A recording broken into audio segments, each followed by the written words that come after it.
नमस्कार विद्यार्थी मित्रों, स्वागत है तमारू यूट्यूब चैनल अंदर। धोरण 9 ની અંદર हिंदी विषय में काव्य 22 आवे छे वीरो का कैसा हो वसंत।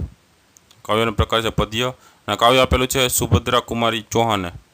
તો આ કાવ્યને લગતા જે સ્વાધ્યાય પોથીના નાના મોટા દરેક પ્રશ્ન જવાબ છે એની આપણે ચર્ચા કરશું। વિડીયો અંત સુધી જોજો। વિડીયો ગમે તો લાઇક કરજો અને તમારા મિત્રો પણ વિડીયો શેર કરજો। સાથે ચેનલને સબસ્ક્રાઇબ ન કર્યું તો ચેનલ પહેલાં સબસ્ક્રાઇબ કરી અને બેલ આઇકન પર ક્લિક કરી દેજો, એટલે આવા નવા જેટલા વિડીયોઝ મુકાય એની નોટિફિકેશન સૌપ્રથમ તમને જોવા મળે। આવા ઘણા બધા બીજા વિડીયોઝ પણ મુકાઈ ગયા છે। જોવા હોય તો તમે ઉપર વિડીયો સેક્શનની બાજુમાં પ્લેલિસ્ટમાં જજો, એમાં નીચે ધોરણ 9નું સ્વાધ્યાય પોથીનું પ્લેલિસ્ટ જોવા મળશે, જેમાં આવા ઘણા બધા બીજા વિડીયોઝ મુકાઈ ગયા છે। એ વિડીયોઝ છે એ આમાંથી ઘણા બધા આવનારી પરીક્ષામાં પ્રશ્નો પણ પૂછાતા હોય છે વિદ્યાર્થી મિત્રો।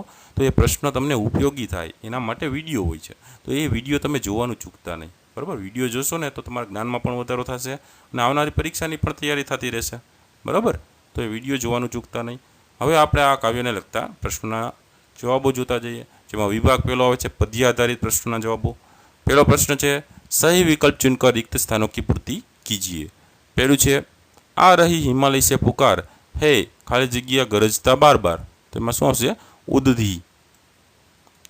बीजू है फूली खाली जग्या ने दिया रंग मधु लेकर आ पहुंचा अनंग, तो आवशे सरसों। तीजू है कह दे खाली जग्या अब मौन त्याग लंके तुझ में क्यों लगी आग, तो आवशे कह दे अतीत, जवाब में आवशे अतीत।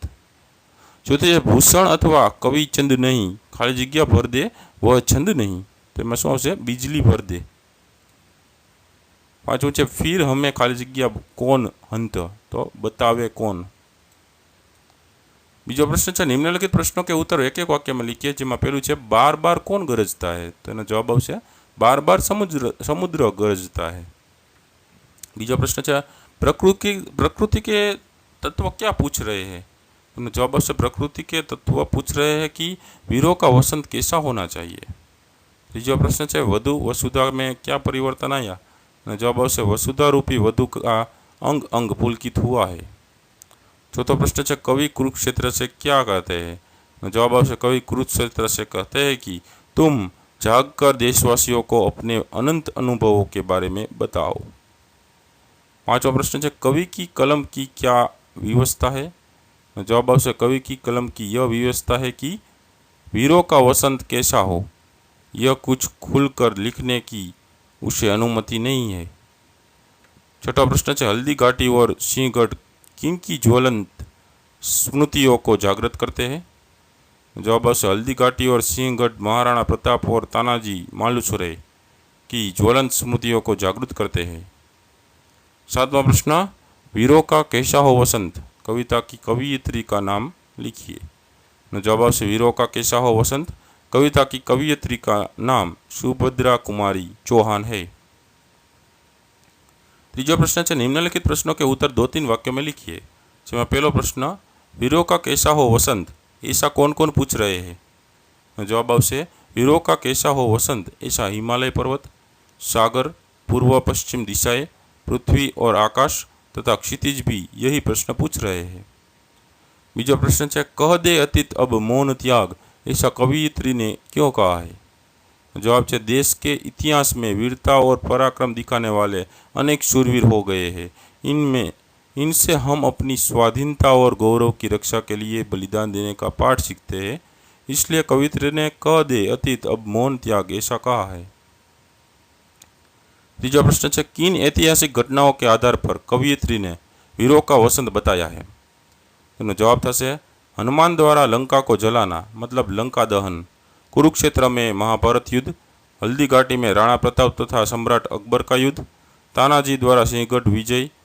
ये हमारे इतिहास की बहुत प्रेरक घटनाएं हैं, इन्हीं के आधार पर कवयित्री ने वीरों का वसंत कैसा हो यह बताया है। चौथा प्रश्न है कवयित्री कैसे किसे दुर्भाग्य मानती है, एमने जवाब आवशे आज भूषण और चंद जैसे वीर रस के निर्भय कवि नहीं है, लोगों में बिजली जैसा जोश और जोश भर देने वाले छंदों का भी अभाव है, कवयित्री इस स्थिति को देश का दुर्भाग्य मानती है। त्यारबाद आवे छे प्रश्न नंबर 4 निम्नलिखित प्रश्नों के उत्तर 5-6 वाक्य में लिखिए, जेमां पहलो प्रश्न हल्दी घाटी और सिंहगढ़ से कवियत्री का क्या तात्पर्य है? जवाब है मुगल सम्राट अकबर अनेक राजपूत राजाओं को अपने अधीन करना चाहता था, परंतु सफल नहीं हुआ। महाराणा प्रताप अपनी स्वाधीनता गंवाने के लिए तैयार नहीं हुए। अंत में हल्दी घाटी के मैदान में अकबर और राणा प्रताप की सेनाओं में भयंकर युद्ध हुआ। इसी प्रकार सिंहगढ़ भी मुसलमान शासक के अधीन था। उस पर अधिकार करने के लिए शिवाजी महाराज के वीर सरदार तानाजी ने उस पर आक्रमण किया। कड़ी टक्कर के बाद सिंहगढ़ हाथ में आ गया, पर अद्भुत वीरता दिखाते हुए तानाजी मालसूरे शहीद हो गए। कवियत्री कहना चाहती है कि हल्दी घाटी और सिंहगढ़ के संघर्ष बताते हैं कि वीरों का वसंत कैसा होना चाहिए। ત્યારબાદ આવશે પ્રશ્ન નંબર 2। પ્રશ્ન બીજો છે, હે કલમ બંધી स्वच्छंद नहीं, संदर्भ समझाइए। जवाब आवश्य वीरों का वसंत कैसा हो। यह कविता तब लिखी गई थी जब देश पर अंग्रेजों का शासन था। अंग्रेजी सत्ता ने देश में दमन चक्र चला रखा था। उस समय अंग्रेजों के अन्याय के विरुद्ध लिखना अपराध माना जाता था। ऐसा लिखने वालों को कड़ी सजा दी जाती थी, उनकी रचनाएं जब्त कर ली जाती थी। उसी संदर्भ में कवियत्री लिखती है कि मेरे लिखने पर पाबंदी है, मैं चाहूँ तो भी कुछ खुल कर लिख नहीं सकती। तीजा प्रश्न है, वीरों का वसंत कैसा हो अथवा तो वीरों का कैसा वसंत हो। इस पंक्ति को अपने शब्दों में कविता के आधार पर समझाइए। तुमने जवाब थे वसंत ऋतु चारों तरफ बिखरे अपने प्राकृतिक सौंदर्य के कारण सबसे सुंदर ऋतु मानी जाती है। सुंदर सुगंधित और रंग रंग के फूल, भौरों का गुंजन, रंग बिरंगी उड़ती तितलियाँ और सुहावनी हवा इस ऋतु की विशेषताएं है। परंतु यह वीरों का बसना नहीं है। वीरों का वसंत यह वह है जिसमें स्वतंत्रता और स्वाभिमान के लिए संघर्ष होता है। वीरों का वसंत वह है जिसमें अन्याय और अधर्म का नाश करने के लिए शूरवीर हंसते हंसते अपना बलिदान दे देते हैं। विभाग बीजो है व्याकरण आधारित प्रश्नों जवाबों, जेમાં प्रश्न पहलो है निम्नलिखित शब्दों के विरोधी शब्द लिखिए। तो विरोधी शब्द જોઈએ प्राचीનું પ્રતિચી, અતીતનું વર્તમાન, વસંતનું પતઝડ, અભિમાનનું નિરભિમાન। બીજો પ્રશ્ન નિમ્નલિખિત શબ્દો કે પર્યાયવાચી શબ્દ लिखिए। तो પર્યાયવાચી શબ્દ જોઈએ प्राचीનું પૂર્વ દિશા, ઉદ્ગીનું સમુદ્ર, દિગનું દિશા, મધુનું શહદ, વસુધાનું પૃથ્વી, અતીતનું ભૂતકાળ, વિધાનનું પદ્ધતિ, મરુનું રેગિસ્તાન, મૌનનું ચુપ્પી, स्मृतिનું स्मरण। तीजो प्रश्न निम्नलिखित शब्दों के उपसर्ग पहचान कर लिखिए। उपसर्ग જોઈએ प्राकृतનું પ્ર વત્તા આકૃત, દુર્ભાગ્યનું દુષ અથવા દૂર વત્તા ભાગ્ય, અનંતનું અન્ન વત્તા અંત, પુરસ્કૃતનું પુરસ વત્તા સ્કૃત। चौथा प्रश्न निम्नलिखित शब्दों के प्रत्यय पहचान कर लिखिए। शौर्यનું થશે સુર પ્લસ ય, ચુપ્પીનું થશે ચૂપ પ્લસ ઈ, પ્રોત્સાહિતનું થશે પ્રોત્સાહન વત્તા ઈત, ઐતિહાસિકનું થશે ઇતિહાસ વત્તા ઈક, કૃતજ્ઞતાનું થશે કૃત વત્તા જ્ઞ વત્તા તા, પુલકિતનું પુલક વત્તા ઈત। पांचवा प्रश्न निम्नलिखित प्रत्येक वाक्य में से भाववाचक संज्ञा पहचान कर लिखिए। जेમાં पहलू वीरों की शूरवीरता हम सबको सदैव प्रोत्साहित करती रहती है। भाववाचक संज्ञा से शूरवीरता। बीजू कवियत्री ने शूरवीरों का उत्साह बढ़ाने का प्रयास किया है। भाववाचक संज्ञा से उत्साह।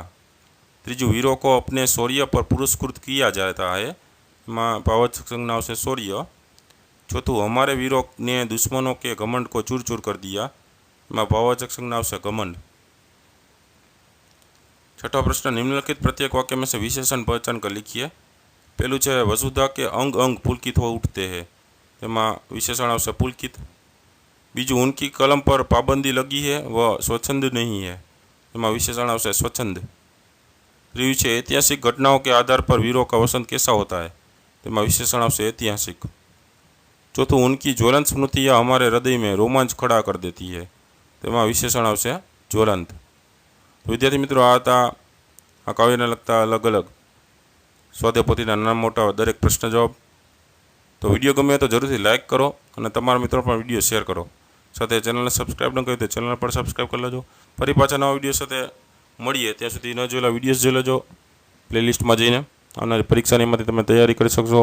મોસ્ટ ટાઈપી પ્રશ્નો ઘણા બધા છે, તો જોતા રહેજો વિડીયો, જ્ઞાનમાં વધારો કરતા રહેજો.